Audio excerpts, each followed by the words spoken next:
كيف أحبكم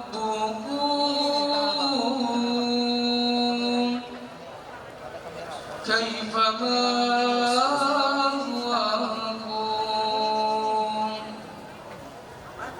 من أنا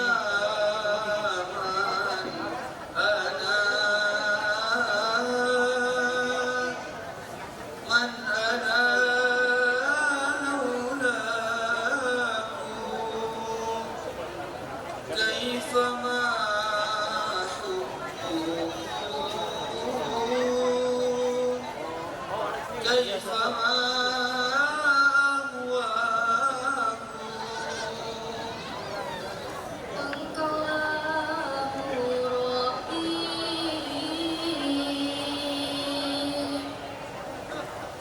cahaya ilahi, wahai Allah Rabbi,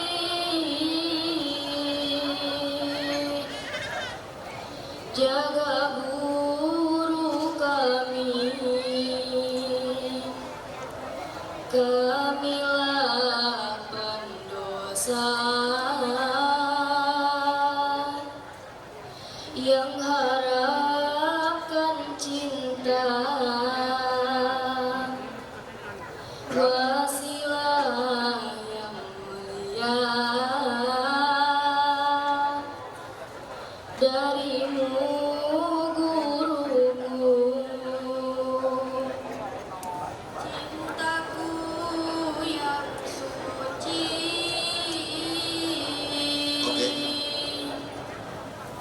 padamu Rabbi, Oke Pak semua ya. tak akan terganti,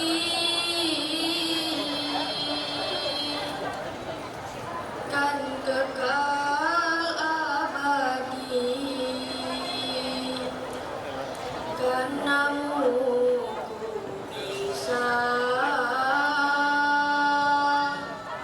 menjadi manusia.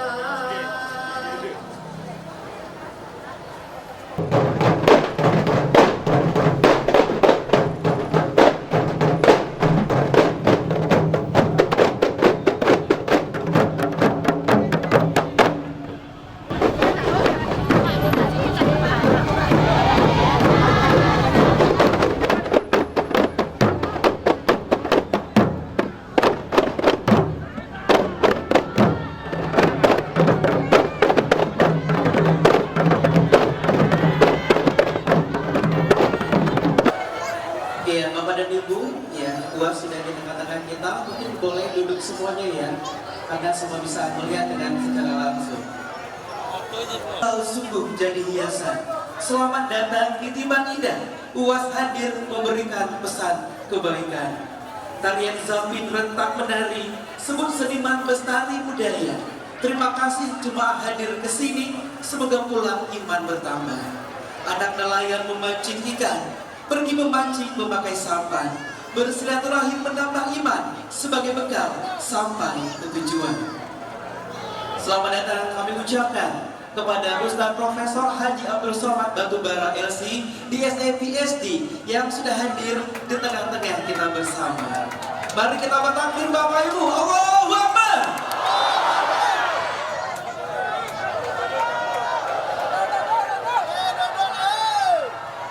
Ya Bapak Ibu, sawan di hari petang, kami ucapkan terima kasih kepada jemaah dan undangan yang telah sudi datang. Tumbuh indah bunga di taman, harum semerbak bunga kamboja. Segala sesuatu telah dipersiapkan, mari segera kita buka acara. Bunga disusun di hari petang, dalam jambangan kami letakkan. Pemanis bahasa selamat datang, salam sembah kami haturkan. Assalamualaikum warahmatullahi wabarakatuh. Yang terhormat Gubernur Kepulauan Riau dan yang mewakili Al-Mukarram Ustadz Profesor Haji Abdul Somad Batubara LC di SAPSD yang sudah hadir di tengah-tengah kita bersama. Mari sama-sama kita bertakbir Bapak dan Ibu. Takbir. Yang sama-sama kita muliakan Insinyur Hadiria Saptarika, anggota DPD RI. Yang kita muliakan Wakil Bupati Natuna, Bapak Rodial Huda. Yang kita hormati Ketua Yayasan Jami'ul Muhajirin Tiban Indah, Bapak Dr. Haji Ruansa SEMM, sekaligus anggota DPRD Provinsi Kepulauan Riau. Yang sama-sama kita hormati Ketua Masjid Jami'ul Muhajirin Tiban Indah, Bapak Tukijang Sapan. Yang kami hormati camat Kecamatan Sekupang dan juga lurah di lingkungan Kecamatan Sekupang, dan juga hadirin sekalian yang berbahagia.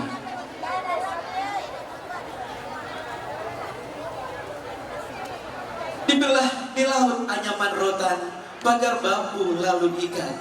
Tuntunlah hidup dengan Al-Quran agar hidup tidak tersesat. Jemaah, kita dengarkan sejenak pembacaan ayat suci Al-Quran oleh siswa dan siswi SMP IT Nurul Muhajirin Muhammad Ridho Al-Mashkuri dan Sari Tilawah Nazwa Syahira An-Nasis. Disilakan.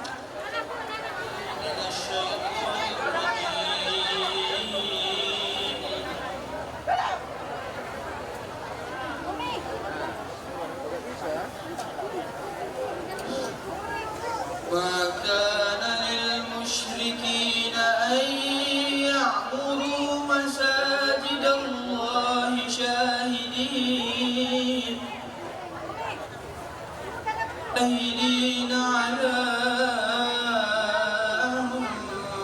أنفسهم بالكفر أولئك حبطت أعمالهم وفي النار هم خالدون إنما يعمر مساجد الله من آمن بالله واليوم الآخر وأقام الصلاة وآتى الزكاة ولم يخش إلا الله فعسى أولئك أن يكونوا من المهتدين أجعلتم شقاية الحاج وعمارة المسجد الحرام كمن آمن بالله واليوم الآخر وجاهد في سبيل الله لا يستوون عند الله والله لا يهدي القوم الظالمين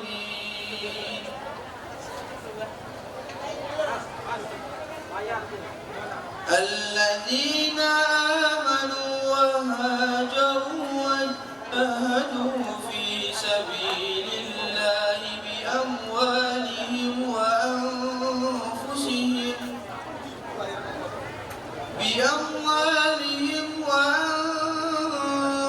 وأنفسهم أعظم درجة عند الله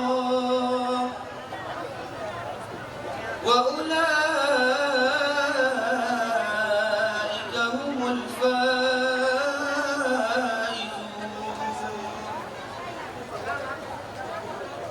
يبشرهم ربهم برحمة منه ورضوان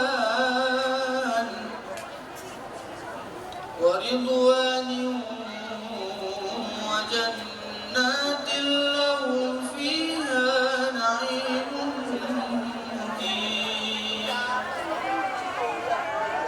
خالدين فيها أبدا إن الله عنده أجر عظيم صدق الله العظيم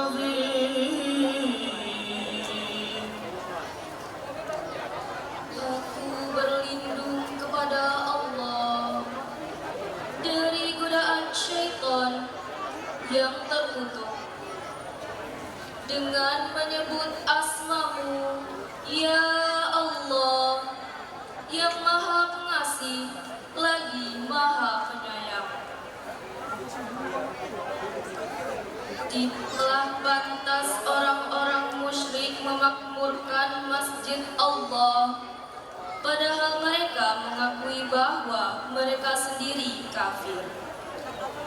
Mereka itu sia-sia amalnya, dan mereka kekal di dalam neraka.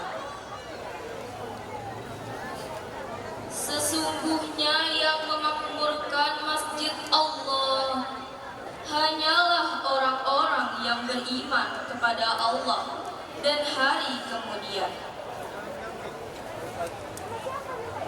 melaksanakan sholat, menunaikan zakat, dan tidak takut kepada apapun kecuali kepada Allah. Maka mudah-mudahan mereka termasuk orang-orang yang mendapat petunjuk. Apakah orang-orang yang memberi minuman kepada orang-orang yang mengerjakan haji dan mengurus Masjidil Haram kamu samakan dengan orang-orang yang beriman kepada Allah dan hari kemudian serta berjihad di jalan Allah? Mereka tidak sama di sisi Allah. Allah tidak memberikan petunjuk kepada orang-orang zalim. Orang-orang yang beriman dan berhijrah serta berjihad di jalan Allah dengan harta dan jiwa mereka adalah lebih tinggi derajatnya di sisi Allah. Mereka itulah orang-orang yang memperoleh kemenangan. Tuhan menggembirakan mereka dengan dan surga. Mereka memperoleh kesenangan yang kekal di dalam. Mereka kekal di dalamnya selama-lamanya. Sungguh di sisi Allah terdapat pahala yang besar. Maha benar Allah dengan segala firman-Nya. Assalamualaikum warahmatullahi wabarakatuh. Bahwa hendak dimasak buat jamuan, kami jemput Ketua Panitia Pelaksana berkenan untuk menyampaikan laporan kepada Bapak Ibrahim. Disilakan. Assalamualaikum warahmatullahi ta'ala wabarakatuh. Allahu Akbar. Allahu Akbar. Terima kasih kepada bapak-bapak semua. Alhamdulillahirrabbilalamin. Wassalatu wassalamu ala asrafil anbiya wal mursalin wa ala alihi wa sahbihi rasulillahi amma ba'du. Pertama-tama marilah kita sama-sama semua mengucapkan syukur alhamdulillah kepada Allah Subhanahu wa taala yang telah memberikan kita waktu, kesehatan sehingga kita dapat berkumpul di tempat ini. Selawat beriring salam tak lupa kita panjatkan ke junjungan alam Nabi besar Muhammad sallallahu alaihi wasallam. Allahumma shalli ala sayyidina Muhammad wa ala ali sayyidina Muhammad. Terutama yang kita hormati Bapak Gubernur dan mewakili. Yang kedua, yang sama-sama kita banggakan, yang sama-sama kita junjung tinggi, Ustadz Abdul Somad yang telah hadir di tempat kita ini. Yang kedua, kepada Bapak Irwansah, anggota DPRD Provinsi Kepulauan Riau, Bapak Rodial jauh-jauh dari Natuna datang ke sini. Beliau adalah wakil Bupati Natuna, Bapak Kijan Sarpan, Ketua Masjid, orang tua kami, cerdik pandai, jamaah yang besar tak dihimbau gelar, yang kecil tak disebut nama. Insya Allah kita semua selalu dengan Allah Subhanahu Wa Taala. Kami dari panitia cuma mengucapkan terima kasih kepada bapak-bapak semua yang sudi hadir dalam acara ini, karena ini acara kita bersama, untuk kita bersama, dan cuma satu pesan kita nanti, semua kita pulang nanti dalam keadaan sehat walafiat. Tak lupa kami ucapkan terima kasih kepada tim yang telah bekerja keras beberapa bulan ini, adik-adik, juga ibu-ibu, juga para donatur yang telah memberikan sumbangan kepada kami. Kepada pihak kepolisian, kami juga mengucapkan terima kasih kepada pemuda Pancasila dan juga kepada rekan-rekan yang lain semuanya. Cemat petang menangkap ikan, beli ikan bukan dengan dana. Selamat datang kami ucapkan kepada UAS dan juga rombongan. Buah selasi dimasakkan, duduk catur berjijiran.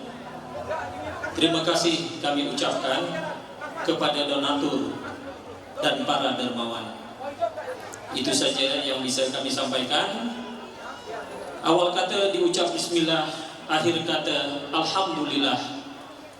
Ya, silap dan salah itu kita semua, dan yang benar itu hanya milik Allah. Lebih dan kurang saya mohon maaf. Saya sudahi dengan wabillahi taufik wal hidayah. Assalamualaikum warahmatullahi wabarakatuh. Allahu Akbar. Menawan sungguh si kain satin diberi hiasan untuk hantaran. Sambutan Ketua Yayasan Masjid Jami Muhajirin baru bersama kita dengarkan. Kepada Bapak Dr. Haji Irwansyah, SEMM, disilakan. Bismillahirrahmanirrahim. Assalamualaikum warahmatullahi wabarakatuh. Alhamdulillah wa syukurillah wa la haula wa la quwwata illa billah. Bersyukur kita kepada Allah atas segala limpahan nikmat dan karunia-Nya hingga pada malam hari ini kita masih diberi kesempatan untuk dapat hadir di halaman masjid ini dalam acara tabligh akbar. Salawat bering salam tak lupa kita sampaikan kepada junjungan kita Nabi besar Muhammad sallallahu alaihi wasallam beserta sahabat dan keluarganya. Yang kami muliakan para alim, para ulama, wabil khusus Ustadz kita Profesor Haji Abdul Somad Batubara LC DSE PhD. Terima kasih Ustadz yang telah datang memenuhi undangan kami. Ini terus terang kami merasa berbangga hati, bersyukur, melepaskan kerinduan, sehingga pada malam hari ini Allah mengabulkan niat kami Ustadz berkenan hadir di halaman masjid Jami Al-Muhajirin di Baginda. Kemudian yang kami hormati Gubernur Kepri yang diwakili oleh Pak Mahathir Rahman. Kemudian juga hadir Wakil Bupati Natuna Pak Rudel Huda. Kemudian Bapak Ibu semua yang dapat kami sebut satu persatu yang kami hormati dan muliakan. Suatu kehormatan bagi kami pada malam hari ini, kami diberi kepercayaan oleh tim UAS untuk melaksanakan tabligh akbar. Sudah lama kami memendam keinginan untuk mengundang Ustadz, berhubung kondisi masjid kami yang belum memenuhi, belum layak untuk bisa mengadakan acara seperti ini, karena memang kondisi masjid kami belum siap untuk itu. Kami masjid ini ya, Masjid Jami Al-Muhajirin, masjid yang termasuk paling lama di Sekupang, berdiri sudah 30 tahun lebih yang lalu, dimulai dari musola. Makanya kalau Pak Ustadz tidak di dalam itu tiangnya cukup banyak Ustadz. Ada 35 tiang, sama kayak di Masjid Nabawi Madinah dekat Raudhah itu. Banyak tiangnya, di dalam 35. Dan saat ini kami secara bertahap sedang merenovasi masjid. Ya, kami mempunyai cita-cita masjid ini, Masjid Jami yang memang kebetulan tempatnya strategis di pinggir jalan, menjadi pusat dakwah di Kecamatan Sekupang ini. Yayasan Masjid Jami Al-Muhajirin sudah mempunyai sekolah SMP Islam terpadu. Alhamdulillah ini menjadi sekolah unggulan di sini. Tidak, mereka di bulan Desember sudah mendaftar dan alhamdulillah menjadi kebanggaan kami di sini. Dan kami juga baru selesai membangun tempat duduk yang representatif, ya, kurang lebih 1,5 miliar kami bangun. Makanya kami berani membuat acara ini sehingga bisa menampung jamaah yang datang. Ya, tadi kami sholat maghrib dan isya di lapangan, sama ramainya ketika sholat Idul Fitri, Ustaz. yang di dalam khusus ibu-ibu. Dan kami saat ini sudah merenovasi gerbang depan dan belakang.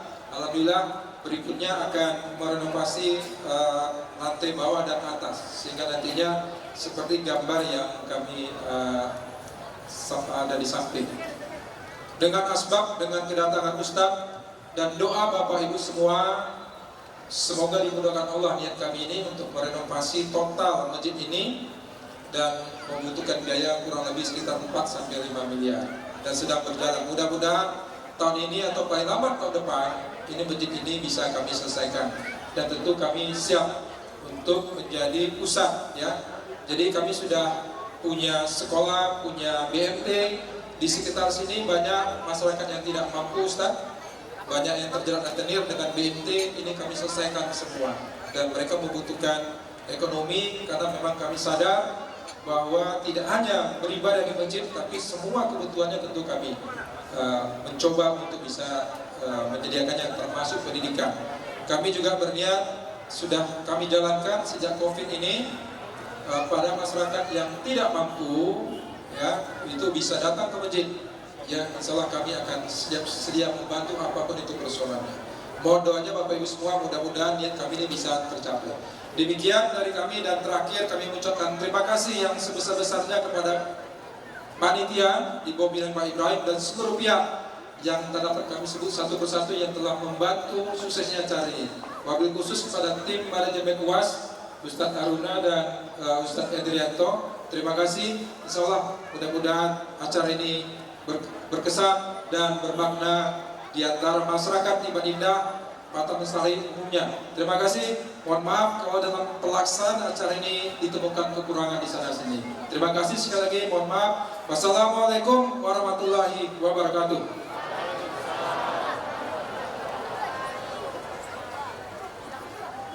Dari Karimun ke Indragiri, hari malam pasang lentera. Mari bersama membangun negeri yang beri maju, masyarakat sejahtera. Kita dengarkan sejenak sambutan dari Gubernur dan yang mewakili. Dalam hal ini kita minta kesediaan Bapak Muhadi Rahman, SI MPDI, staf ahli Kesra Provinsi Kepulauan Riau. Kepada Bapak Muhadi Rahman, disilakan. Bismillahirrahmanirrahim. Assalamualaikum warahmatullahi wabarakatuh.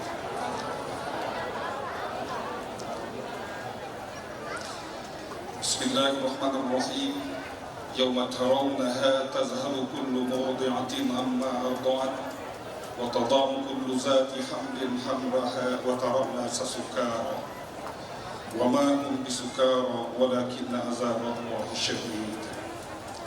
Yang kami hormati, kami banggakan, kita muliakan guru kita, penceramah kita, Bapak Ustaz Kiai Haji Abdul Somad, beserta rombongan yang kami hormati, Kapolda kami, Anggota DPRD Provinsi Kepulauan Riau, Bapak Dr. Haji Irwan Shah SDM, yang kami hormati, Kapolda kami, Pak Insinyur Yasar Tarika, Anggota DPRD RI, yang kami hormati Bapak Wakil Bupati Natuna, kemudian pengurus masjid Pak Ustadz, Kapolda kami Pak Tukijan, kemudian para alim ulama dari Pandai yang dapat kami sebutkan satu persatu. Pertama-tama kami menyampaikan salam maaf dari Bapak Gubernur Kepulauan Riau, Bapak Haji Ansar Ahmad SE MM. Seyogianya beliau akan hadir pada kegiatan malam hari ini, karena sesuatu lain hal, ada kegiatan yang tidak bisa ditinggalkan. Beliau menyampaikan salam maaf sekaligus menyampaikan salam kepada seluruh jemaah yang hadir dalam kesempatan ini dengan ucapan Assalamualaikum warahmatullahi wabarakatuh. Rasanya kita bersyukur kepada Allah Subhanahu wa Ta'ala selama 2 tahun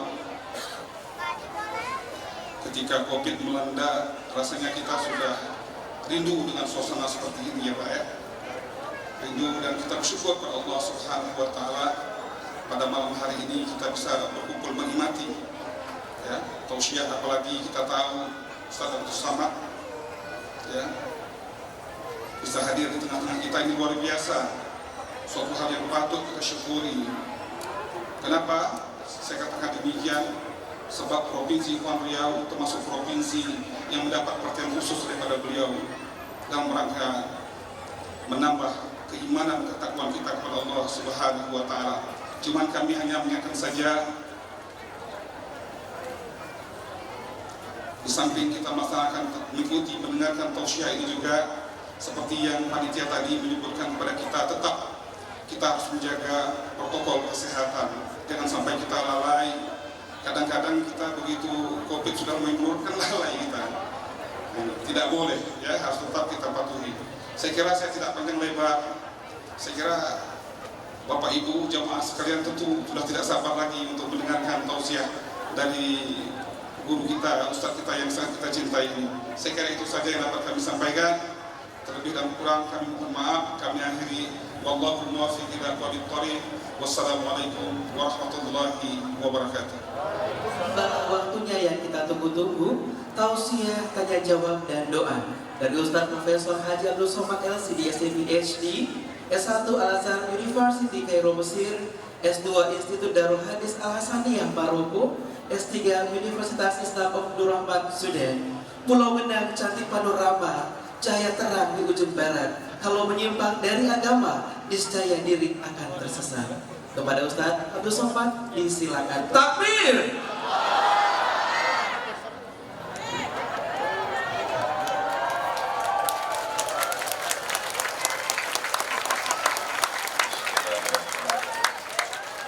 Assalamualaikum warahmatullahi wabarakatuh.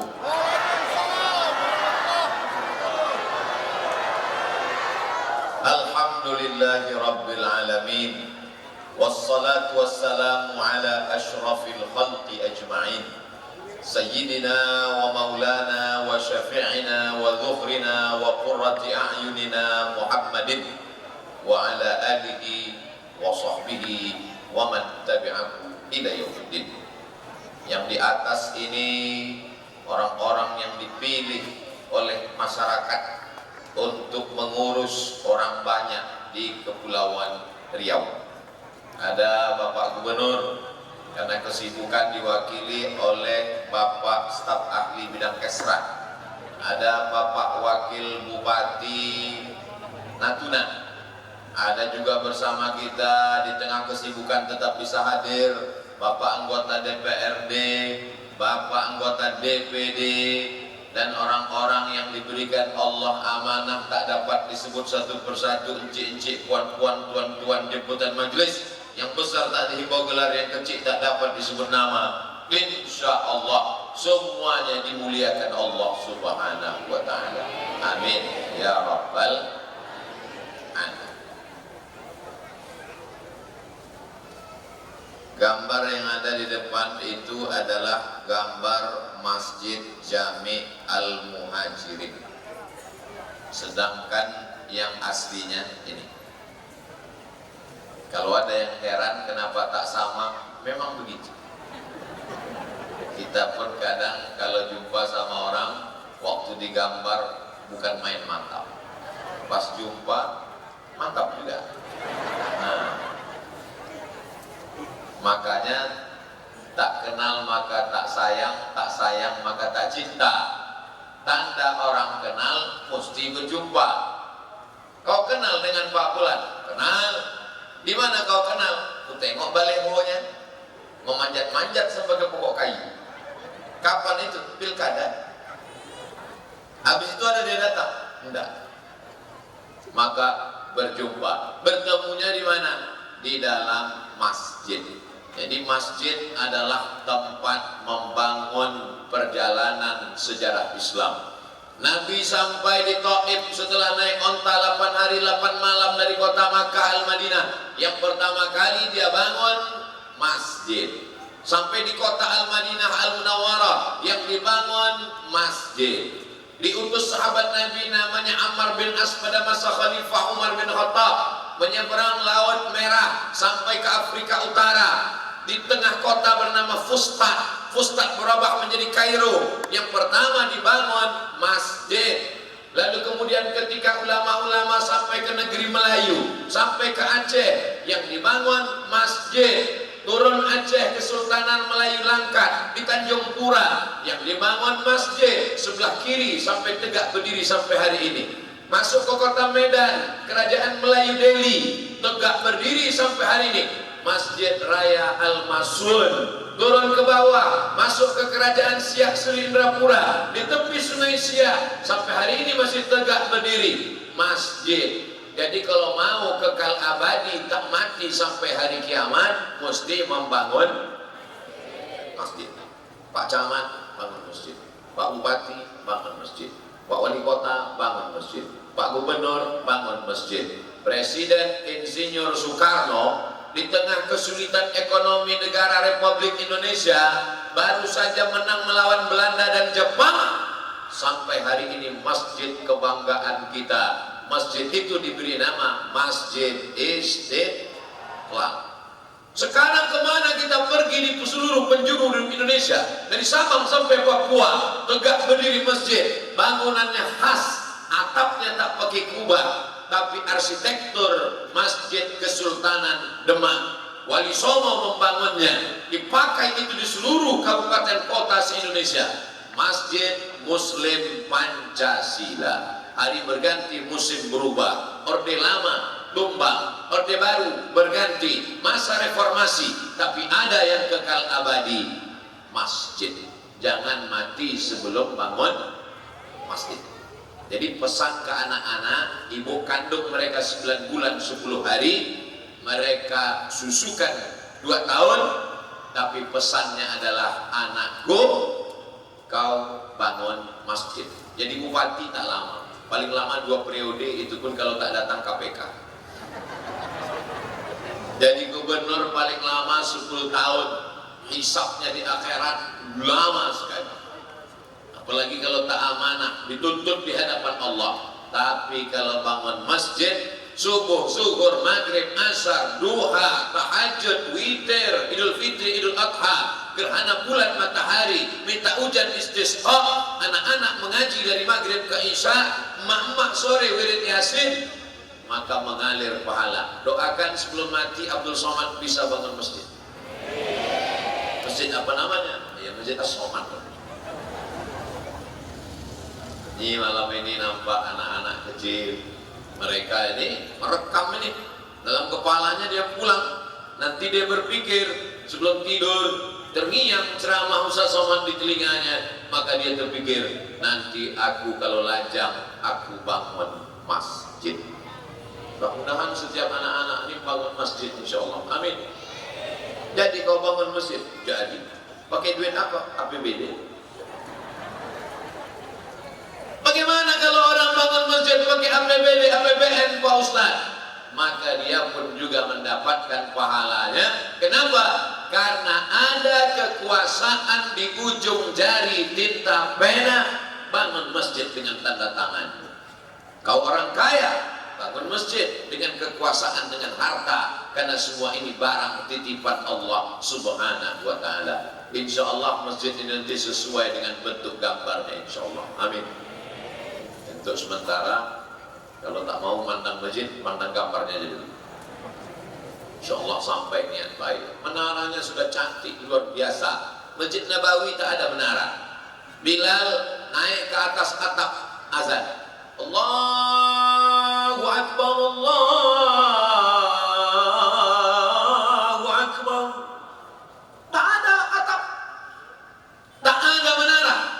Lalu kapan menara ini muncul? Ketika pada masa pemerintahan Umar bin Khattab, diutus seorang laki-laki sahabat Nabi namanya Ammar bin As. Setelah melewati gurun pasir, menyeberang Laut Merah sampai ke sebuah kota. Kota itu didirikan oleh Alexander the Great. Kota itu bernama Alexandria, 200 km dari Kairo. Mudah-mudahan panjang umur, sehat badan, bisa umrah singgah kita ke Alexandria.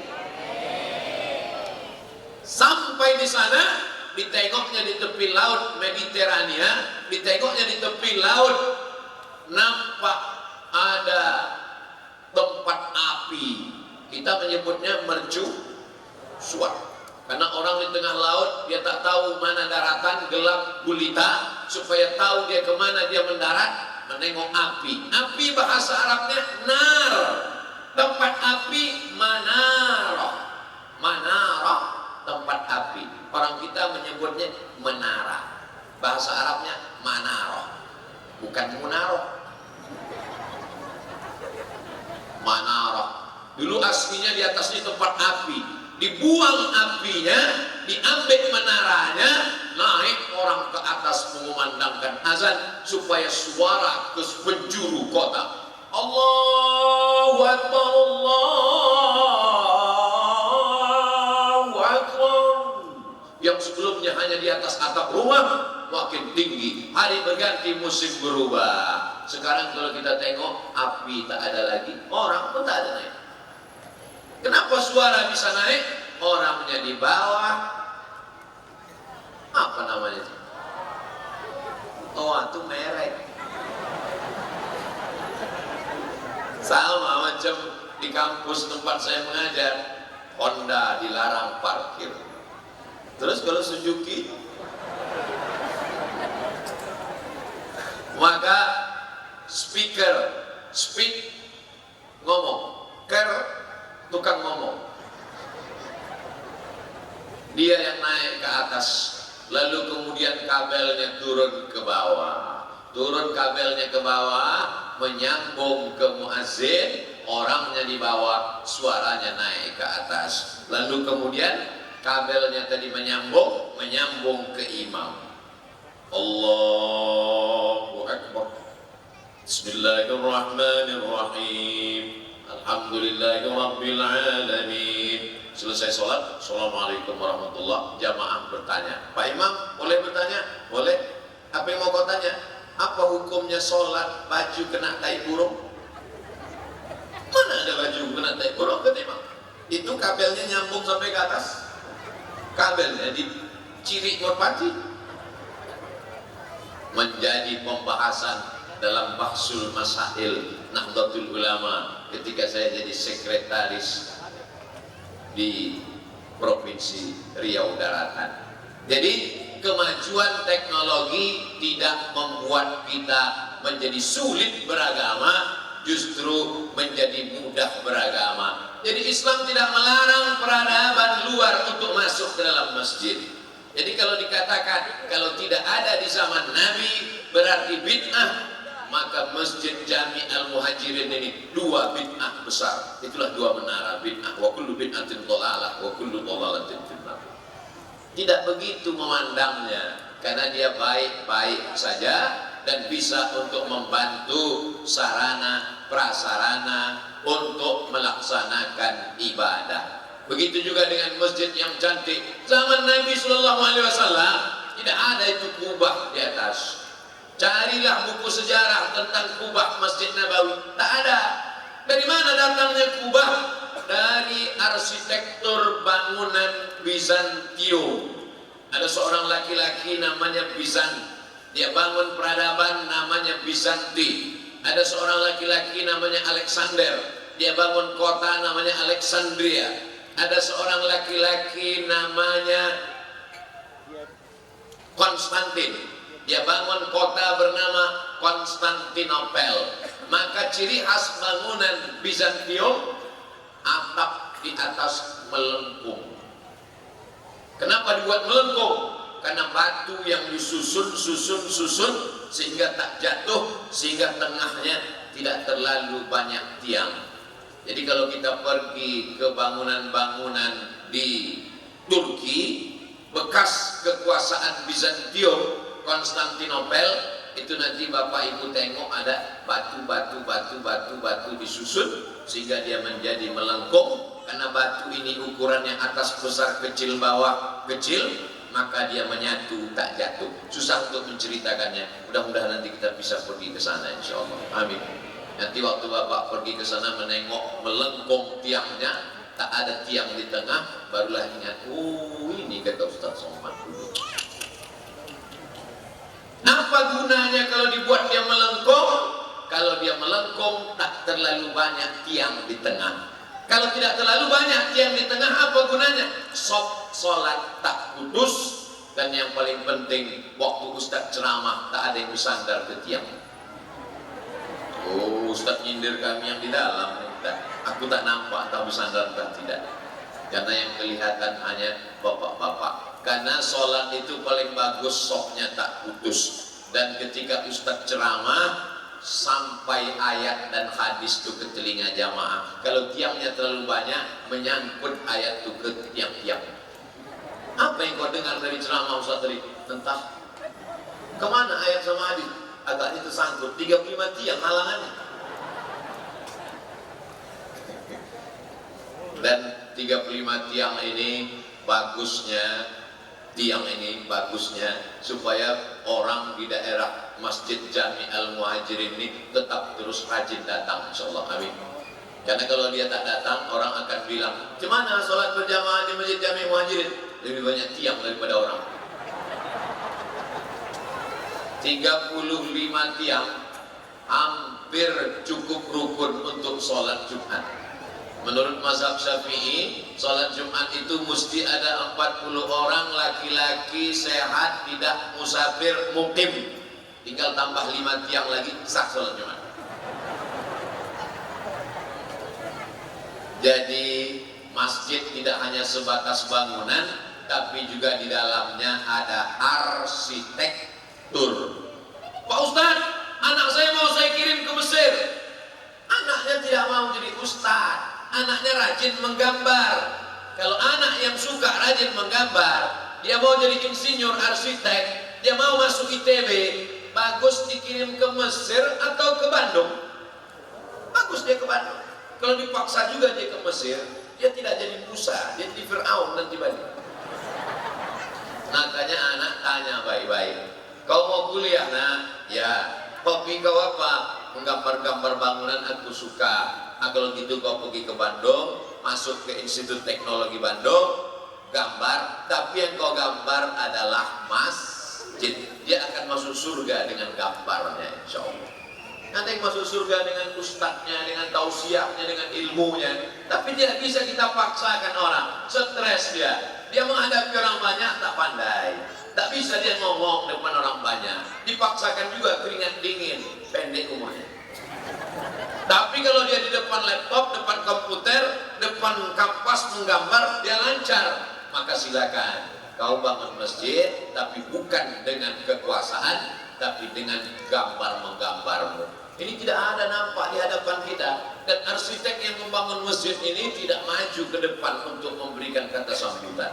Yang naik ke depan ini protokol, qori, pembaca sari tilawah, Bapak Ketua Panitia, Ketua Yayasan, lalu kemudian Pak Gubernur, dan kemudian Ustadz Somad. Belum pernah lagi lama hidup banyak dirasa, jauh berjalan banyak ditengok, protokol memanggil. Berikut ini mari kita dengarkan kata sambutan yang akan disampaikan oleh arsitek.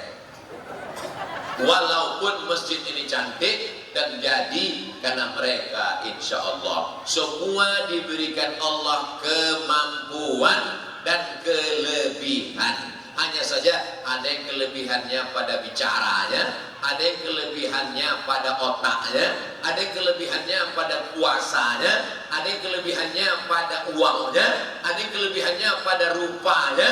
Maka jangan pilih-pilih orang. Yang paling mulia di antara kita semua, inna akramakum indallahi atqakum.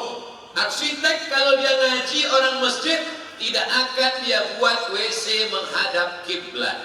Karena dia tahu bahwa orang Islam tidak boleh menghadap ke kiblat, tak boleh membelakangi kiblat. Kata Nabi, menghadaplah ke kanan atau ke kiri, menyamping kiblat. Kalau dia tak ngaji, dimintakan gambar WC masjid. Kalau dia ngaji, takkan dibuatnya WC berdiri, pasti WC-nya jongkok. Kenapa? Karena diajarkan dalam hadis Nabi, orang mesti buang air kecil jongkok. Ternyata yang mengamalkan jongkok itu siapa sekarang? Orang Jepang, orang Korea. Bukan karena pesan Nabi, karena mereka tak percaya kepada hadis, tapi karena bukti medis kesehatan.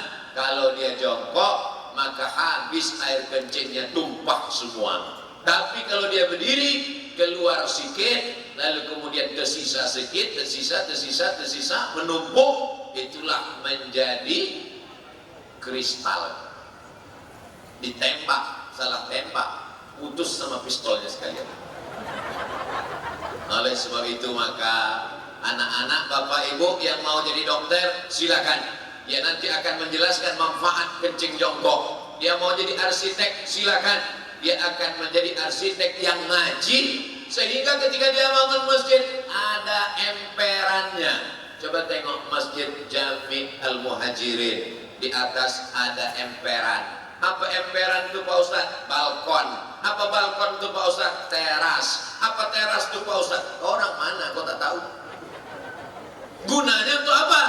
Perempuan yang dalam keadaan maaf haid, halangan, uzur, tidak boleh masuk masjid, tidak boleh bawa Quran, tidak boleh baca Quran, tidak boleh sholat, tidak boleh puasa, tidak boleh iktikaf, tidak boleh tawaf. Tapi dia mau mendengarkan pengajian. Di mana dia mendengarkan pengajian? Di teras, di balkon, di emperan. Siapa yang membuatkan ini? Arsitek yang mengaji. Bekerja sama kita, terwujudlah masjid. Jadi nampaknya memang masjid, tapi di dalamnya ada kekuasaan, di dalamnya ada hartawan, di dalamnya ada arsitektur, di dalamnya ada khatib, di dalamnya ada muazzin, di dalamnya ada jamaah. Di mana kita berkumpul? Berkumpul di masjid. Orang kalau sudah berkumpul di masjid berjamaah, kenal mengenal, saling tolong menolong, insya Allah bersama di Masjid Jami Al-Muhajirin, bersama juga kita nanti di surga Jannatul Firdaus. Ini pembahasan yang pertama. Sampai ke berapa nih Pak Ustaz? Sama, 60 menit selesai. Yang kedua, masjid yang paling bagus. Ini kalau mau meniru saudaraku dimanapun berada, dari Sabang sampai Papua, dari Aceh sampai ke Timika, kalian kalau mau bangun masjid, datang main-main ke Batam, tengok Masjid Jami Al-Muhajirin. Pinggir jalan, letak strategis, parkir luas. Allahu Akbar. Ini kadang kita menengok masjid di belakang ruku. Orang dah mau mampir, tak jadilah, takut dia parkir. Padahal kalau lebar parkirnya dia tak juga ke masjid. Tapi menjadi alasan. Kenapa kau tak ke masjid? Payah parkir dalam. Kenapa kau tak ke masjid? Sudah lewat beloknya salah. Kenapa kau tak ke masjid?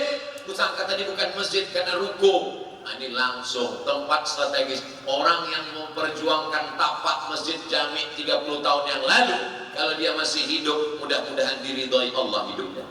Kalau dia sudah meninggal dunia, inilah amal jariah dia. Lapang alam kuburnya, selamat dari azab kubur, dan diberikan Allah raudhatun min riyadil jinan. Kuburnya itu salah satu dari taman-taman surga. Kenapa? Karena tempat cantik strategis. Orang mau belanja terdengar suara azan, sehingga orang mau kemana-mana minum kopi, ada sesuatu urusan terdengar suara azan, sehingga tidak ada satu halangan apapun. Maka di mana-mana kota sekarang yang paling sulit adalah membebaskan. Sudah sempat dibangun ruko, sudah sempat dibangun bangunan, mau bangun masjid, meluasannya sulit. Maka kalau ada kota-kota baru, kabupaten kota pemekaran baru, maka pemimpin-pemimpin berpikir bagaimana tata kota, berpikir di sini masjid, di sini masjid, di sini masjid. Karena kalau sudah terjadi, maka untuk membebaskannya amat sangat sulit. Ini contoh yang amat sangat baik untuk dimanapun orang berada. Ucapkan ceramahnya di Batam. Bagaimana orang di sana mengambil pelajaran dari Masjid Al-Muhajirin? Memang ceramahnya di Al-Muhajirin Batam, tapi tausiah kita malam ini di-share ke seluruh dunia, ditonton melalui channel Ustadz Abdul Somad Official. Subscribe, like, share, and comment. Mereka ambil pelajaran fa'tabiru ya ulil absar, bagaimana letak tempat strategis. Ketika Nabi sampai ke kota Al-Madinah, lalu kemudian orang mengasih tanah, buatlah tanah ini ya Rasulullah. Nabi membayar tanah itu. Kenapa? Karena dia ingin dapat amal jariah wakaf. Padahal amal jariah sebagai nabi cukup. Wala saufa yu'tika rabbuka fatarda. Jadi nabi sudah cukup, selesai. Dia mau mengajarkan kepada umatnya, walaupun orang mengasih tanah, dia bayar karena dia ingin mendapatkan amal. Makanya kalau ada pembebasan tanah 1 meter 500.000, 1 meter 1 juta, berhenti. Masya Allah, tabarakallah. Ibu-ibu sore-sore jalan sama suaminya, dipukulnya bahu suaminya, berhenti bang, berhenti bang, berhenti bang. Ini penting ini. Apa ini? Diskon. Berhenti bang, apa ini? Pembebasan tanah. Rumahmu luas, besar, megah, tinggi, menjulang. Tapi begitu meninggal dunia, anak-anak mulai menjual, dibagi kepada ahli waris. Anak pertama, kedua, ketiga, menantu, cucu, habis. Tidak ada sejengkal pun di rumah itu yang bersedia menerima engkau. Engkau hanyalah setumpuk daging busuk yang akan menjadi santapan cacing tanah. Boleh untuk update status besok pagi. Kau adalah setumpuk daging busuk untuk menjadi santapan cacing tanah. Dari tanah, berjalan di atas tanah, sibuk mengukur tanah, akan masuk ke dalam tanah, menjadi santapan cacing tanah. Langsung dikomen sama kawan, oh nyindir aku ya?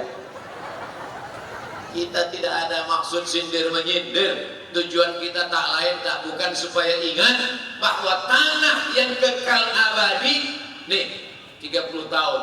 Siapa orang Batam 30 tahun yang lalu penguasa tanah? Siapa orang Batam 30 tahun yang lalu tuan tanah? Siapa orang Batam 30 tahun yang lalu tanda tangannya bisa membebaskan tanah? Siapa orang Batam 30 tahun yang lalu duitnya banyak bisa beli tanah? Apakah sampai hari ini dia seperti itu? Tidak. Tapi ada tanah yang kekal abadi. La yuhabu, tak bisa dihibahkan. Wala yurasu, tak bisa diwariskan. Wala yuba'u, tak bisa diperjualbelikan. Mana dia? Inilah dia, tanah wakaf. Tanah wakaf. Selama ini orang kalau udah cerita tanah wakaf, bayangannya tanah kuburan. Al-Azhar punya tanah wakaf terluas di Mesir.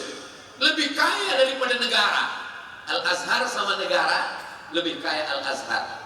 Disitulah kami bisa kuliah dari mulai sekolah dasar sampai sanawiyah azhariyah, S1, S2, S3.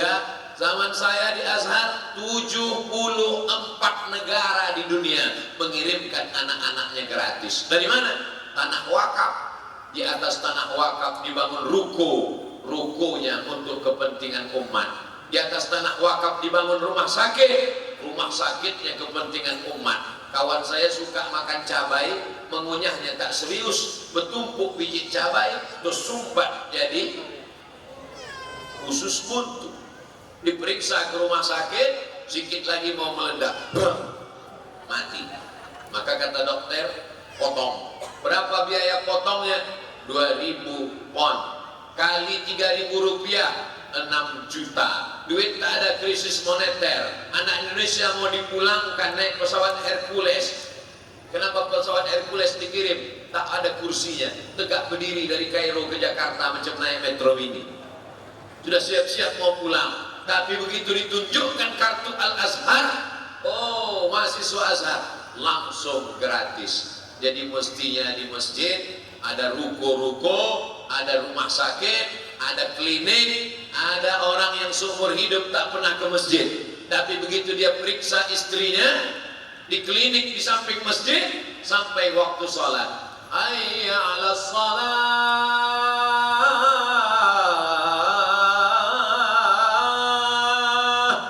Kata dokter SPAG, spesialis objek, Pak, azan berkumandang, silakan. Lalu kata dia, ya. Padahal seumur hidup tak pernah ke masjid. Terpaksa mau tak mau, suka tak suka, datang ke masjid. Mungkin itulah pertama kali dia dapat hidayah. Ada klinik, ada rumah sakit, ada. Yang saya cakapkan ini, Bapak Ibu tengoklah nanti di Mesir.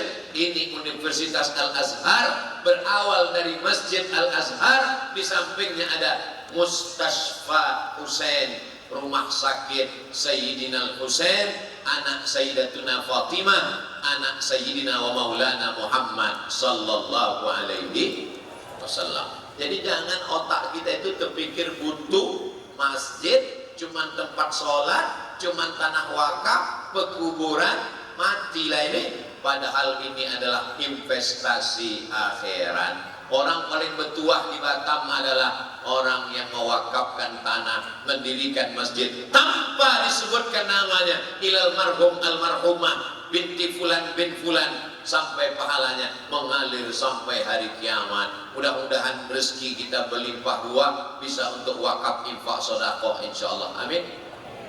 Kenapa Ustaz tekankan betul sedekah ini? Karena tadi kan sudah disebutkan oleh Pak Ketua Yayasan, masih perlu sekian miliar lagi. Saya paham, ada di antara Bapak Ibu yang mendengar sekian miliar tadi langsung naik darah tingginya, jantung koroner mulai kuman, mulai dalam hati, kok tahu begini tak datang aku tadi.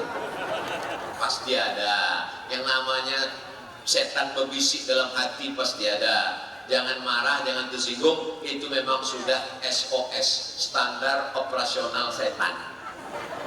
La'atiyannahum min baini aydihim, aku akan datang menggoda mereka dari depan, wa min khalfihim dari belakang, wa an aymanihim dari kanan, wa an syama'ilihim dari kiri.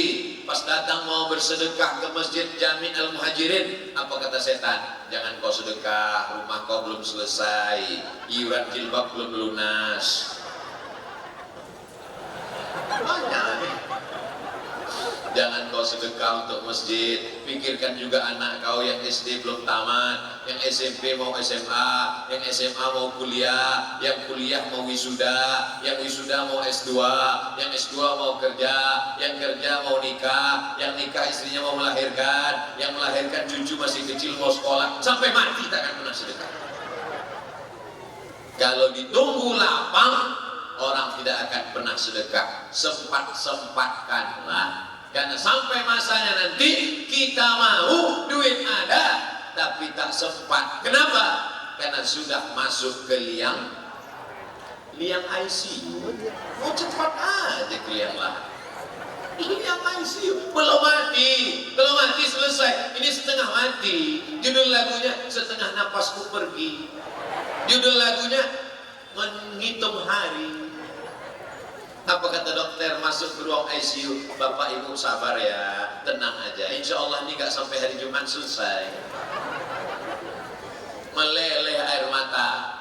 Masuk suara azan berkumandang dari menara masjid. Suara sayup-sayup masuk ke ruang ICU. Hayya 'alal falah.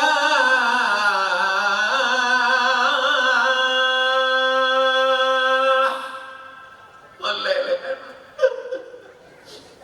Untunglah ibu itu solihah baik-baik. Sabar ya Pak, sabar Abang. Surat tanah udah kuamankan Pak. Andailah ibu itu tak solihah, sudah mau mati pun tetap dimarahinya juga di ICU. Itulah, lu tuh sehat selingkuh. Sekarang rasakan mampus kau. Hari ini Bapak boleh tersenyum, malam ini Ibu boleh tertawa. Tapi nanti malam pas terbangun, betul juga kata Ustaz. Bapak Ibu yang dimuliakan Allah, hari berganti musim berubah, kita ini makin muda atau makin tua? Makin tua. Yang makin muda itu cuma saya. Bukan kata saya, jamaah yang bilang. Kita ini makin tua. Yang tua jangan putus asa, yang muda jangan bangga. Berapa banyak yang muda dikatakan sehat, jogging, habis jogging mati. Berapa banyak yang tua sudah divonis dokter, katanya umurnya tak lama lagi, sampai sekarang tak mati-mati, dokter itu pula duluan mati. Umur dalam kuasa Allah. Itulah mengapa selesai sholat kita yakinkan diri kita, la ilaha illallah wahdahu la syarikalah, lahul mulku wa lahul hamdu yuhyi wa yumiit wa huwa ala kulli syai'in qadir. 5 tanamkan dalam jantung, 3 kali diulang. La ilaha illallah wahdahu la syarikalah, lahul mulku, kau yang punya kekuasaan, walahul hamdu, kau yang punya puja-pujian, yuhyi, dia yang menghidupkan. Wa yumit, dia yang mematikan. Wa huwa ala kulli syai'in qadir. Makanya imam membaca itu kuat. La ilaha illallah wahdahu la syarikalah, lahul mulku wa lahul hamdu, yuhyi wa yumiitu wa huwa ala kulli syai'in qadir. Sekarang banyak imam tak bersuara lagi. Selesai sholat, anak-anak ini nanti tak tahu apa bacaan selesai sholat. Balik dia dari masjid ditanya sama ayahnya, di mana kau tadi sholat nak? Di masjid. Apa kata imam itu? Tak tahu dia bacanya. Itu maka imam membaca jahar untuk mengajar makmum di belakang. Subhanallah, subhanallah, subhanallah, subhanallah, alhamdulillah, alhamdulillah, alhamdulillah, Allahu akbar, Allahu akbar, Allahu akbar. Tapi masjid tidak hanya pendidikan non formal. Di dalam itu ada pengajian kultum zuhur, pengajian subuh, pengajian duha, pengajian wirid yasin ibu-ibu sore Jumat ba'da asar, pengajian anak dari maghrib ke isya. Tapi kita tak bisa paksakan orang, maka mesti ada lembaga pendidikan di dekat masjid. Ini memang masjid model bagus sekali, cantik bangunannya. Kantor guru SMP IT Nurul Muhajirin. Daftarkan anak Anda segera untuk tahun ajaran 2022. Yang sudah mendaftar alhamdulillah, yang mau mendaftar insya Allah, yang sudah dikasih tahu tak mau mendaftar, siap-siap anak Anda menjadi pecandu narkoba. Yang saya sampaikan ini fakta, data atau hoax.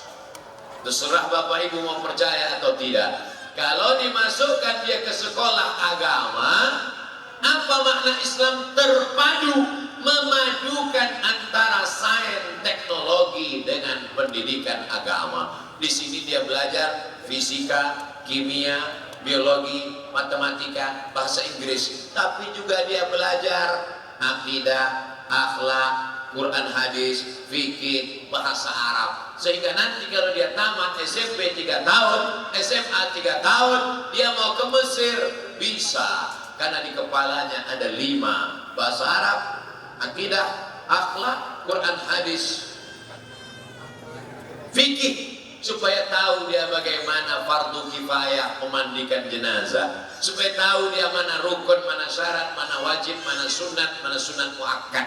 Kadang dari pertanyaan jamaah ini kita tahu ini orang tak mengaji. Ustaz, ada yang mau saya tanya, Ustaz. Apa namanya? Gimana kalau kita sholat nggak baca Allahu Akbar kabiro? Tak tahu dia mana sunat muakkad. Tapi saya tidak pernah jatuhkan mental dia depan orang banyak. Dia udah mau ke masjid, sudah alhamdulillah. Jangan-jangan itu pertama kali dia masuk masjid. Hari ini orang sibuk dengan narkoba, orang sibuk dengan zina, orang sibuk dengan mabuk, diskotik, judi online, game online, PlayStation. Orang mau ke masjid, alhamdulillah. Tapi masjid sempurna, paripurna, ada bangunannya, ada 2 lantai, 3 lantai, cantik, ada gedung B, ada. Karena kalau masjid ada sekolahnya, anak-anak pasti zuhur berjamaah, asar berjamaah. Saya tak sanggup berpisah dengan anak. Kalau di pesantren boarding school tak sanggup Pak Ustaz. Jangan boarding school, kita di perkotaan masukkan saja full day. Pagi pas mau kerja, singgahkan anak. Sore pulang kerja, jemput anak. Anak-anak ini energinya berlebih, tenaganya plus, bonus. Kalau dia pulang jam 12, dia cabut ke mall, dia jalan-jalan ke pinggir laut, apalagi Batam cantik, banyak tempat hiburan. Tapi kalau dia belajar sore, belajar agama, habis asar, dia pulang, baterai tinggal 5 watt lagi. Begitu pulang dia langsung menguap ke tidur. Selesai. Kalau tidak dia akan cabut, pergi dari rumah pakai jilbab panjang, di tepi jalan pacarnya sudah siap menunggu, bawa motor pergi ke tepi laut, angin kencang, gembong, pulang-pulang berbadan 2. Na'udzubillah. Jadi cara yang paling efektif untuk mendidik generasi masa depan, membangun peradaban Islam, karena memang judul tausiah kita malam ini membangun masjid menata peradaban madani. Madani itu mesti paham kita. Kenapa nih Madani? Karena yang punya masjid ketuanya namanya Muhammad Dani. Bukan itu. Madani itu artinya Al-Madinah Al-Munawwarah. Supaya Batam ini modelnya bukan Hong Kong, modelnya bukan Las Vegas, modelnya bukan Eropa. Anaknya boleh sekolah ke Inggris, cucunya boleh sekolah ke Sorbonne Prancis, boleh ke Harvard, boleh ke Cambridge, tapi hatinya tetap la ilaha illallah Muhammadur Rasulullah sallallahu alaihi wasallam. Mana ada sekolah di Madinah Pak Ustadz? Nabi selesai sholat, dia duduk, sahabat berkeliling. Sahabat yang berkeliling duduk membulat itu namanya halakoh.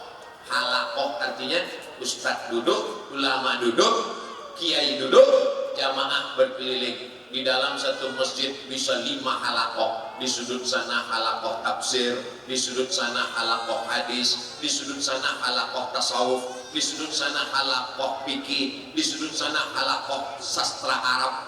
Dari halakoh inilah berubah menjadi universitas. Universitas tertua di dunia, Al-Azhar, berawal dari halakoh menjadi fakultas usuluddin, fakultas syariah, fakultas sastra Arab, fakultas dirasat Islamiyah, bahkan mulai masuk fakultas umum, fakultas handasah, fakultas kuliatul tib, fakultas kedokteran, fakultas kuliatul tijarah, fakultas bisnis. Berawal dari masjid menjadi universitas. Bukan universitas gak punya masjid. Sarjana, S1, S2, profesor, tapi tak sholat. Ketika ditanya, Pak Prof gak sholat? Sholat hanya untuk anak SD aja. Dianggapnya nanti kalau mati yang ditanya malaikat ijazahnya itu. Inna awwala ma yuhasabu bihil abdu yawmal qiyamah. Yang pertama kali akan ditanya pada hari kiamat adalah sholat, bukan somat. Sholatlah yang akan ditanya. Idza saluhat saluhal amalu kullu. Kalau sholatnya benar, maka amalnya akan benar. Di sini dia dididik SMP 3 tahun, SMA 3 tahun, bolak-balik kelas masjid, zuhur, asar, dididik dia menjadi imam. Duha dipraktekkan. Ustaz, boleh sholat duha berjamaah Pak Ustaz? Idza fu'ila dzalika ahyanan jaza. Kalau dibuat sekali-sekali boleh. Begitu kata Imam Nawawi dalam mazhab Syafi'i dalam kitab Al-Majmu' Syarah Muhazzab. Murid-murid sekalian, kita pagi ini sholat duha berjamaah sekali-sekali untuk mengajarkan mereka bagaimana praktek sholat duha. Besok Jumat pagi kita praktekkan sholat sunat tasbih berjamaah untuk mempraktekkan. Hari Jumat mereka sholat Jumat bersama, ada gurunya, dia lihat kawan-kawannya, maka itu menjadi kenangan yang luar biasa. Jadi saya yakin dan percaya malam ini ada hadir pengurus yayasan, ada pengurus masjid, maka Masjid Jami' Al-Muhajirin sebagai salah satu model contoh yang bisa diambil pelajaran dari arsitektur bangunannya, dari letak strategisnya, dari gaya parkirnya, dari bangunan sekolahnya, studi banding datang mengambil pelajaran, tapi tidak ada yang sempurna. Tak ada sempurna. Bangunan yang tak pernah selesai adalah bangunan masjid. Masjidil Haram pun tak selesai sampai sekarang. Kurang kaya apalagi pemerintahan Saudi Arabia, digali tanah keluar minyak. Tempat kita digali tanah keluar lumpur tak kering-kering. Masjid tidak pernah selesai. Jadi kalau ada bangunan masjid selesai, maka berarti sudah tamat riwayat. Masjid-masjid yang kecil ingin besar, masjid sudah besar ingin 2 lantai, tapi semen, batu kerikil, batu bata, besi-besi, seng-seng tidak boleh di tempat lain, karena dulu akadnya adalah wakaf dan wakaf tak boleh hilang. Kalau dia dijadikan sebagai lantai, batu bata keramiknya hancur dijadikan sebagai lantai, balik lagi ke masjid. Tapi ini atap seng tak bisa dipakai Pak Ustadz, mesti kami jual. Duitnya tetap balik ke masjid, karena kita akan diminta pertanggungjawaban di hadapan Allah Subhanahu wa Ta'ala. Tapi orang-orang tua kita yang pernah menyumbangkan tiang, lalu kemudian ketika renovasi, anak cucunya kemudian datang, Pak Ketua Yayasan, Pak Ketua Masjid, silakan kalian pugar masjid ini, tapi tiang adukku jangan kalian tumbangkan. Tumbangkan aku dulu, baru tumbangkan tiangnya. Ini menjadi masalah. Maka ketika renovasi Masjid Nabawi, Utsman bin Affan ketika itu khalifah, Abu Bakar, Umar, Utsman, datang sahabat, bagaimana dengan kayu-kayunya, bagaimana dengan pelepah kormanya, bagaimana dengan batu-batunya. Utsman membacakan hadis, man bana masjidan, siapa yang sudah bangun masjid, banallahu mislahu baitan fil jannah, dibangunkan Allah untuknya satu tempat di surga. Jadi andai tiang nanti direnovasi, ada lantainya, balik menjadi lantai. Andai yang mesti terjual, maka duitnya tetap balik ke masjid. Itulah yang membedakan antara wakaf dengan sodakoh. Kalau sodakoh boleh habis, sodakoh lilin habis, dibakar lilin. Lilin yang tak habis cuma satu, lilin ulang tahun, satu lagi lilin babi ngepet. Aku sedekahkan lilin sebanyak 3 kotak, dibakar, mati lampu, habis. Maka lilin tidak wakaf. Tapi akad semen, batu kerikil, batu bata, ini adalah akadnya wakaf. Dia mesti mengalir sampai pada hari kiamat. Kami ini Pak Ustadz tak kaya, duit kami tak banyak, apa yang bisa kami berikan? Likulli sulama minkum sodakoh. Setiap tulang-tulang ini ada sodakohnya. Datang kemari bersodakoh memikul semen, ikut ngecor, ikut memasang batu kalau pandai. Kalau tak pandai jangan, nanti menambah beban tukang. Kami ibu-ibu Pak Ustadz, kami tak bisa ikut, bagaimana? Ibu pandai buat bakwan, bawakan ke sini agak 3 kontainer. Bawakan teh manis, jeruk, segala macam, bawakan semua. Itu pun tak ada Pak Ustadz, doakan dari rumah. Tapi katanya senyum sedekah, ibu tak boleh senyum ke laki orang, nanti bininya mengamuk. Tabassumika fi wajhi akhika sedekah. Yang laki-laki datang mengasih motivasi, mantap kalian, ku tengok udah dekat mirip dengan gambar, mudah-mudahan kubahnya cepat tegak berdiri, bangkitkan semangat pengurus, menyenangkan hati. Jangan sudahlah tak ngasih tanah, tak ngasih semen, tidak menyenangkan hati. Ketika masjid sudah selesai, datang petantang petenteng, nampaknya kubahnya miring. Kalau ada orang model begini, jangan marah, jangan ngamuk, bawa aja dia ke atas. Jamaah yang dimuliakan Allah Subhanahu wa Ta'ala. Tapi yang namanya jenis manusia-manusia begini ini tetap ada. Karena kalau dia tak ada, siapa yang mau mengisi neraka jahanam? Bapak Ibu yang dimuliakan Allah Subhanahu wa Ta'ala, membangun masjid adalah membangun peradaban. Dan kota-kota besar di Indonesia itu dibangun oleh ormas. Apa maksud Ustaz ormas? Orang masjid. Orang masjid lah yang membangun itu. Terkira, tunjukkan saya nama kota-kota di Indonesia.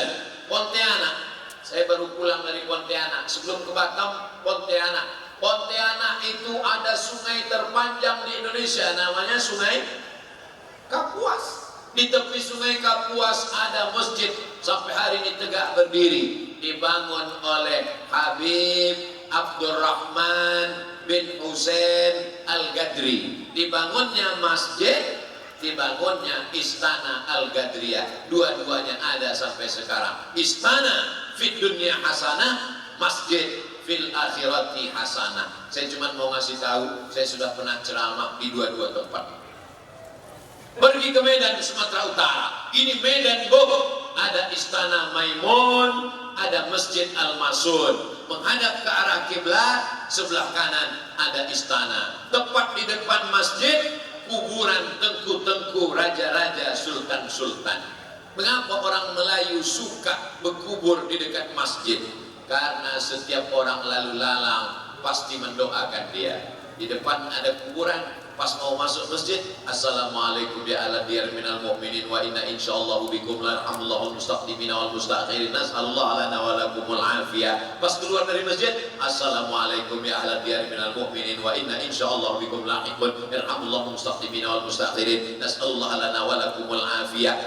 Pak Ustaz, saya tak mau sholat ke situ karena di situ ada kuburan. Sholat di masjid ada kuburan emang masalah buat lo?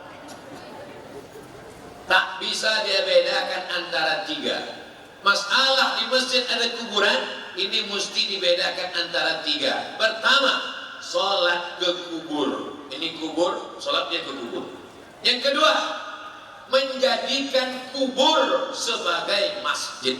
Ini kubur Abdul Somad.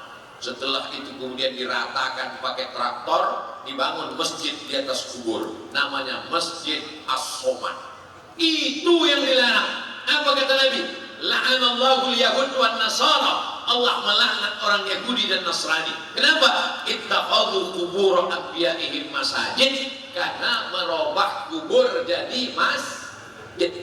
Masjid Nabawi Pak Ustaz? Masjid Nabawi bukan diratakan kubur Nabi lalu dibangun masjid di atas. Tidak, kubur Nabi tetap ada. Jadi kalau ada orang mengatakan jangan sholat di masjid yang ada kuburannya, musyrik tak ada pahalanya, berarti semua jamaah haji dan umrah yang sholat di Masjid Nabawi itu tak ada yang sah sholat arba'innya. Karena di situ ada makam. Oh, kalau Masjid Nabawi tak apa-apa, karena itu makam Nabi. Di samping makam Nabi itu dua orang tak Nabi, Abu Bakar bukan Nabi, Umar pun bukan Nabi. Oh, kalau sahabat Nabi tak apa-apa. Banyak kali cerita kau.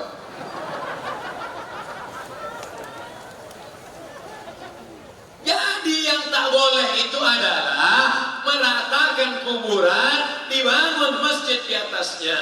Adapun sholat di masjid, di sampingnya ada kubur, di sampingnya ada kubur. Pergi ke masjid tua di Pekanbaru, dibangun tahun 1762 oleh Sultan Abdul Jalil, dilanjutkan oleh anaknya Sultan Muhammad Ali bin Abdul Jalil.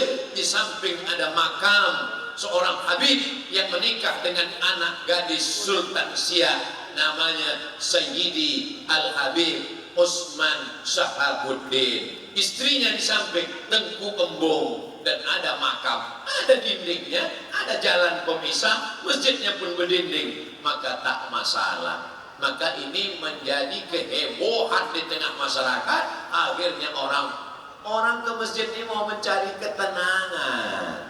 Di kantor dia tak tenang, ditekan atasan. Di jalan dia kena razia pula tadi.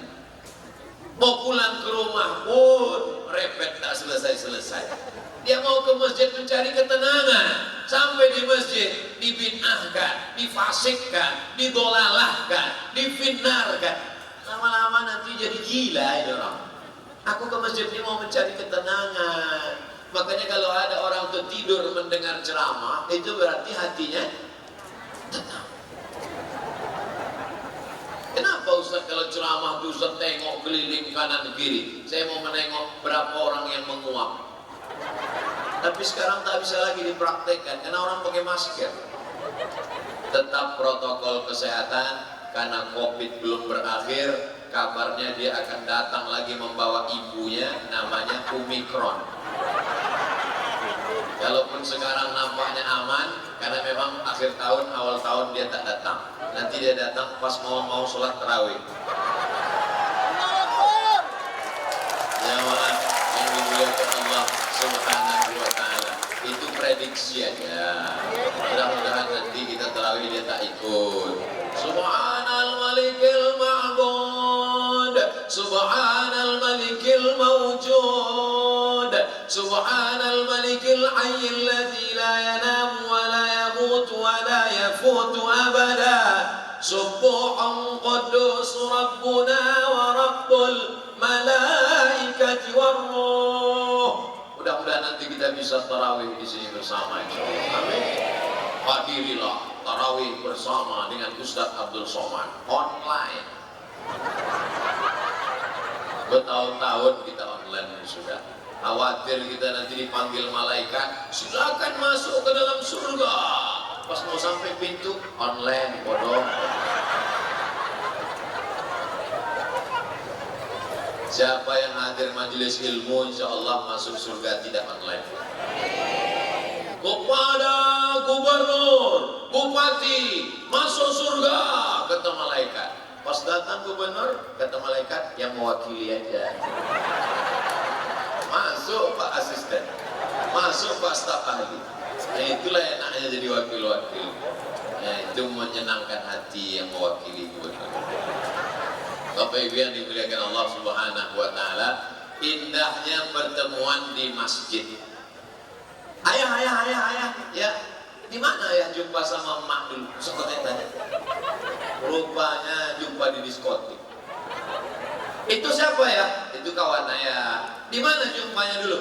Itu kawan ayah sama-sama panitia dulu di Masjid Jami Al-Muhajirin. Cantik apa tak cantik? Cantik, indah cerita. Itu kawan ayah? Ya. Ayah udah lama berkawan. Oh, udah 40 tahun kami bersama. Kenalnya di mana? Sama-sama sakau kami dulu. Sab'atun yuzilluhumullah. Ada 7 golongan yang akan mendapatkan naungan Allah. Yauma la zilla illa zilluh. Hari itu tak ada tempat bernaung, hari itu tak ada atap, hari itu tak ada tenda, hari itu tak ada payung, tapi dia tetap bersama. Siapa dia? Rajulani, orang-orang tahabba fillah, berkasih sayang karena Allah, ijtama'a alaih, berkawan karena Allah, wa tafarraqa alaih, berpisah pun karena Allah. Berkawan karena Allah di masjid rumah Allah, berpisah karena Allah karena malaikat maut datang mencabut nyawa, menetes air mata, diantar sampai ke liang lahat, didoakan Allah maghfir lahu warhamhu, dibacakan talqin mayat, maka setelah meninggal pun tetap dibacakan Al-Fatihah. Begitulah kita membangun persaudaraan di Masjid Jami ini, insya Allah. Orang kalau dia ahli masjid, kalau sampai dia tengok kawan tak datang, Assalamualaikum warahmatullahi wabarakatuh, tak ada sih. Tempat tuh biasanya tak pindah-pindah. Di sudut sana, di sudut sana. Begitu tak ada, langsung dia cari, ketuk pintu. Assalamualaikum, waalaikumsalam. Janu kemana? Sakit, didoakan. Bismillahirrahmanirrahim, Bismillahirrahmanirrahim, Bismillahirrahmanirrahim, Bismillahirrahmanirrahim. Zaman sekarang orang tak mau tahu, mau tunggang langkah, mau mati, lantang, pantai, antam kromo, sesuka hati kau lah. Orang sekarang kalau tidak ke masjid itu bukan karena sakit, bukan karena keluar kota, tapi karena rezekinya bertambah. Dulu waktu rezeki macet 5 kali ke masjid. Sudah agak lancar Jumat aja, itu pun khutbah ketinggalan. Sudah mulai agak lancar kaya raya, setahun 2 kali Idul Fitri, Idul Adha, itu pun datang mau ngambil kupon aja. Betapa kita sudah meninggalkan masjid. Tapi malam ini Masya Allah, jangan ajarkan jamaah Al-Muhajirin untuk tentang meramaikan sholat berjamaah. Mana buktinya? Dari mulai turun tadi disambut di bawah, sebelum kaca mobil dibuka, pintu dibuka tadi kelempang, rasa-rasa mau macam walimah rasa saya tadi. Masya Allah, sampai ke dalam, rupanya dari luar masjid, masuk masjid, keluar balik. Tak pula di dalam masjid acaranya, khusus untuk ibu-ibu saja di dalam, bapak-bapak di luar masjid, pembagian yang luar biasa. Maka kebersamaan kita di Masjid Jami ini, setan sudah putus asa menengok kita ramai. Begitu setan menengok, kata setan, mak stres dulu. Udah bolak-balik kurayu jangan ke masjid, datang juga orang di masjid. Ini ucapan Ustadz ini, Ustadz ngada-ngada atau ada hadisnya? Ada dalam Sunan Tirmidzi, Sahih Bukhari, Sahih Muslim, Sunan Abi Daud, Sunan Nasai, Sunan Tirmidzi, Sunan Ibnu Majah. Kitab yang kelima, Sunan Tirmidzi, inna syaitana qad ya'isa an ya'udahul musallun. Menengok orang sholat, maka setan sudah putus asa. Walakin, tapi dia masuk dari pintu yang lain, fit tahrish. Dia masuk lewat pintu permusuhan. Jangan sangka orang kalau sudah masuk masjid tak digoda setan. Setan masuk menggoda lewat permusuhan. Ada saja salah orang kalau sudah dalam masjid. Imam ada yang salah. Cuma nama imamnya, imam ini mantap, tapi itulah huruf H-nya itu kurang tepat dengan. Padahal dia pun baru Iqra 5. Macam mana nampakmu Masjid Jami Al-Muhajirin ini? Masjid itu mantap. Kemarin sudah disampaikan Ustaz Somad, menaranya, arsitekturnya, tapi kulihat masalah pembukuan kurang transparan. Padahal andai dia dudukkan di situ tak juga selamat. Maka perlu transparansi, diumumkan dalam running text, diumumkan oleh pengurus masjid kepada jamaah Masjid Jami Al-Muhajirin sekalian. Adapun pembangunan masjid kita sampai pertanggal sekian bulan Februari tahun 2022, hutang kita ada sekitar 10 miliar. Jamaah pun langsung lewat kotak sedekah itu berapa itu? Begitu udah lewat atau dia? Dia tak tahu kotak itu ada 5 lagi belum lewat. Jadi kalau ada di masjid orang sikut menyikut, sindir menyindir, itu memang sudah kerja setan. Sampai kapan setan ini berhenti Pak Ustaz? Belum ada hadis menyebut setan pensiun dini. Belum ada menyebut setan taubat. Sampai kapan? La ughwiyannahum, aku akan goda manusia madaman arwahuhum fi ajsadihim, sampai roh keluar dari jasad. Jadi kalau ada nanti jamaah Masjid Al-Muhajirin mengatakan, aku ini udah tak digoda setan lagi, berarti roh sudah keluar dari jasad. Nanti begitu roh keluar dari jasad, akhir kalamnya husnul khatimah, la ilaha illallah, nampak tersungging senyum di bibirnya karena dia sudah selesai dari godaan setan. Saya dulu waktu almarhum mak saya masih hidup dipanggil, sini kok mesti banyak berselawat, banyak berzikir. Kenapa gitu mak? Ini goda setan. Aku ini ustaz mak, setannya ustaz juga. Logika orang tua berpikir, ibu jangan pernah berhenti menasihati anak, bapak jangan pernah berhenti. Dia udah dewasa. Tidak ada istilah dewasa, karena setan suka mendatangi orang dewasa. Anak-anak setan tak mau dia datang. Kenapa? Karena anak-anak ini catatannya belum ada. Pas mau setan, ada satu setan yang setan agak-agak bodoh lah. Mau didekatinya anak-anak, katanya satu lagi, kau bodoh kan? Jangan kau goda, dia tak ada catatannya. Ayahnya aja datangi gitu. Jadi kalau ada orang mengatakan tak perlu dinasehati, tak perlu dimasukkan sekolah agama, dia sudah dewasa. Yang banyak melakukan kesalahan itu anak-anak atau orang dewasa? Orang dewasa yang ditangkap oleh Inspektorat Badan Pengawas Keuangan itu anak-anak atau orang dewasa? Orang dewasa, orang yang sekolah, intelektual, kejahatan intelektual. Maka di masjidlah kita mendengarkan nasihat wa tawasau bil haq wa tawasau bis sabr. Hari Senin malam Selasa akidah sifat 20. Wujud tidak baqa mukhalafatu lil hawadisi qiyamuhu binafsihi wahdaniyah qudrat iradat. Ilmun hayat sama fasor kalam. Selasa malam Rabu fikih, khususkan fikih ibadah, tohara, air suci mensucikan, wudu, rukun, syarat, wajib, sunat, fikih puasa, fikih sholat, fikih akikah, fikih kurban. Hari Rabu malam Kamis belajar tafsir. Tafsir Jalalain paling singkat, paling pendek perkata Imam Jalaluddin As-Suyuti, Imam Jalaluddin Al-Mahalli. Hari Kamis malam Jumat tak ada pengajian, wirid Yasin. Man qara'a Yasin fi lailatin, siapa yang baca surat Yasin pada suatu malam, asbaha maghfuran lah, waktu subuhnya dia sudah diampunkan Allah. Tapi katanya Pak Ustaz malam Jumat baca surat Al-Kahfi, sahih. Man qara'a surat Al-Kahfi yaumal Jumu'ah, siapa yang baca surat Al-Kahfi hari Jumat, malam Jumat, petang Jumat, sore Jumat, adha'a lahu min nur, dia diterangi cahaya ma bainal jumu'ataini sampai Jumat berikutnya.